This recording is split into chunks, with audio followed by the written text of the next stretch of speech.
Hey folks, it's Tony from the tech firm. I just want to, again, a little public service announcement more than anything.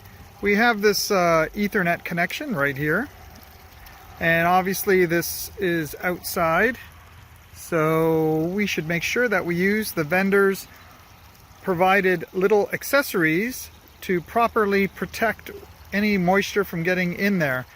I've told you in the past I've used dielectric gel in there as well, because sometimes these connectors don't work as great as we think they do. And just take the extra minute or two to seal things up, folks, because you don't want this giving you a problem when the weather's pretty bad. So if you've never actually done one of these or seen one of these before, this one comes in a couple of pieces. You've got this foam split ring that goes on the edge right up to the RJ45. You've got this collar in the back that's going to screw over it, and then you've got this end over here that's going to basically go right in there, screw in.